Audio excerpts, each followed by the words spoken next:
ಎಲ್ರಿಗೂ ನಮಸ್ಕಾರ. Welcome back to my channel. ಯಾರೆಲ್ಲ ನನ್ನ ಚಾನಲ್ನ ಫಸ್ಟ್ ಟೈಮ್ ನೋಡ್ತಾ ಇದ್ದೀರಾ, ಪ್ಲೀಸ್ ಸಬ್ಸ್ಕ್ರೈಬ್ ಮಾಡ್ಕೊಳ್ಳಿ. ಹಾಗೆ ಈ ಒಂದು ರೆಸಿಪಿ ಇಷ್ಟ ಆದರೆ ಪ್ಲೀಸ್ ಲೈಕ್ ಮಾಡಿ.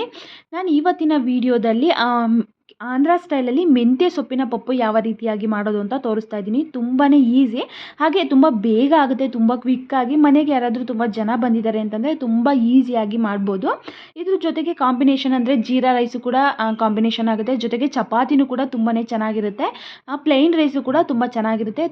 ಇದನ್ನು ತುಂಬ ಬೇಗ ಮಾಡ್ಕೋಬೋದು ಮತ್ತು ಇಂಗ್ರೀಡಿಯೆಂಟ್ಸು ಕೂಡ ಜಾಸ್ತಿ ಏನು ಕೂಡ ಬೇಕಾಗಲ್ಲ. ಯಾವ ರೀತಿಯಾಗಿ ಮಾಡೋದು ಅಂತ ತೋರಿಸ್ತೀನಿ ನೋಡಿ. ಇಲ್ಲಿ ಇಂಗ್ರೀಡಿಯೆಂಟ್ಸ್ ಏನೇನು ಬೇಕು ಅನ್ನೋದು ಕ್ಲಿಪ್ಪಿಂಗು ಮಿಸ್ ಆಗಿಬಿಟ್ಟಿದೆ. ಸೊ ಹಾಗಾಗಿ ಡೈರೆಕ್ಟಾಗಿ ನಾನು ಯಾವ ರೀತಿ ಮಾಡೋದು ಅಂತಲೇ ತೋರಿಸ್ತಾ ಇದ್ದೀನಿ. ಇಲ್ಲಿ ಒಂದು ಪಾತ್ರೆಯಲ್ಲಿ ಬಾಣಲಿನಲ್ಲಿ ಎಣ್ಣೆ ಹಾಕ್ಕೊಂಡಿದ್ದೀನಿ. ಎಣ್ಣೆ ಸ್ವಲ್ಪ ಜಾಸ್ತಿನೇ ಇರಬೇಕು, ಯಾಕಂತಂದರೆ ಮೆಂತ್ಯ ಸೊಪ್ಪನ್ನ ನಾವಿಲ್ಲಿ ಸ್ವಲ್ಪ ಚೆನ್ನಾಗಿ ಎಣ್ಣೆನಲ್ಲಿ ಫ್ರೈ ಮಾಡ್ಕೋಬೇಕು. ಸೊ ಹಾಗಾಗಿ ಎಣ್ಣೆ ಸ್ವಲ್ಪ ಜಾಸ್ತಿನೇ ಹಾಕ್ಕೋಬೇಕಾಗುತ್ತೆ. ಎಣ್ಣೆನ ಒಂದು 5-6 ಟೇಬಲ್ ಸ್ಪೂನಷ್ಟು ಹಾಕ್ಕೊಂಡಿದ್ದೀನಿ. ಅದಕ್ಕೆ ಸ್ವಲ್ಪ ಹಿಂಗು ಮತ್ತು ಸ್ವಲ್ಪ ಸಾಸಿವೆ, ಸ್ವಲ್ಪ ಜೀರಿಗೆ, ಹಾಗೆ ಸ್ವಲ್ಪ ಕರ್ಬೇವಿನ ಸೊಪ್ಪು, ಮೆಣಸಿನ್ಕಾಯಿನ ಇಲ್ಲಿ ಒಂದು 4-5 ಮೆಣಸಿನ್ಕಾಯಿನ ಹಾಕ್ಕೊಂಡಿದ್ದೀನಿ. ನಿಮಗೆ ಮೆಣಸಿನ್ಕಾಯಿ ಬೇಡ ಅನ್ನೋರು ರೆಡ್ ಚಿಲ್ಲಿನೂ ಕೂಡ ಹಾಕೋಬೋದು, ಮತ್ತು ಮೆಣಸಿನ್ಕಾಯಿನೂ ಕೂಡ ಅಷ್ಟೇ, ನಿಮಗೆ ಖಾರ ಎಷ್ಟು ಬೇಕೋ ಅದ್ರ ಮೇಲೆ ಡಿಪೆಂಡ್ ಆಗಿ ನೀವು ಹಾಕೋಬೋದು. ಇಲ್ಲಿ ಒಂದು 2 ದಪ್ಪ ಸೈಜಿಂದ ಈರುಳ್ಳಿನೂ ಕೂಡ ಕಟ್ ಮಾಡ್ಕೊಂಡು ಹಾಕೋತಾ ಇದ್ದೀನಿ. ಒಂದು 3 ಟೊಮೊಟೊನೂ ಕೂಡ ಮೀಡಿಯಮ್ ಸೈಜಿನ ಟೊಮೊಟೊನೂ ಕೂಡ 3 ಹಾಕೋತಾ ಇದ್ದೀನಿ.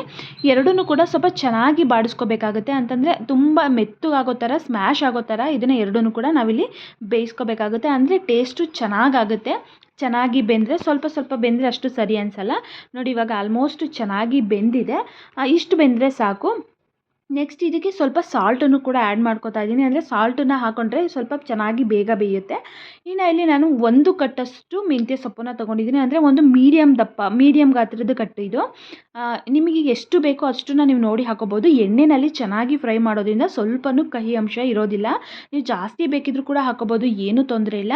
ಇದನ್ನು ಚೆನ್ನಾಗಿ ಫ್ರೈ ಮಾಡ್ಕೋಬೇಕು ಎಣ್ಣೆಯಲ್ಲಿ. ಇದ್ರ ಮೇಲೆ ಸ್ವಲ್ಪ ಸಾಲ್ಟ್ ಹಾಕಿ ಮುಚ್ಚಬೇಡಿ, ಮುಚ್ಚಿದರೆ ಕಹಿ ಅನಿಸುತ್ತೆ ತುಂಬ. ಸೊ ಹಾಗಾಗಿ ಮುಚ್ಚದೇ ಹಾಗೇ ಎಣ್ಣೆಯಲ್ಲಿ ಫ್ರೈ ಮಾಡ್ಕೊಳ್ಳಿ.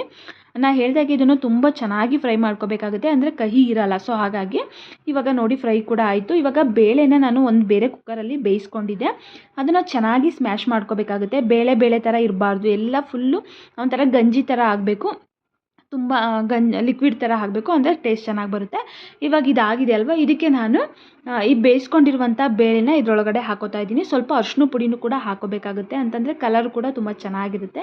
ಇವಾಗ ಬೇಳೆನ ಹಾಕ್ಕೊಂಡು, ನೀರು ಜಾಸ್ತಿ ಹಾಕೋಬಾರ್ದು. ಬೇಳೆ ದಾಲ್ ಅಂದರೆ ಸ್ವಲ್ಪ ಬೇಳೆ ದಾಲ್ ಪಪ್ಪು ಅಂತಂದರೆ, ಮೆಂತ್ಯ ಸೊಪ್ಪಿನ ಪಪ್ಪು ಅಂದರೆ ಸ್ವಲ್ಪ ಗಟ್ಟಿನೇ ಇರಬೇಕು. ಸೊ ಹಾಗಾಗಿ ನೀರನ್ನು ಜಾಸ್ತಿ ಹಾಕೋಬಾರ್ದು.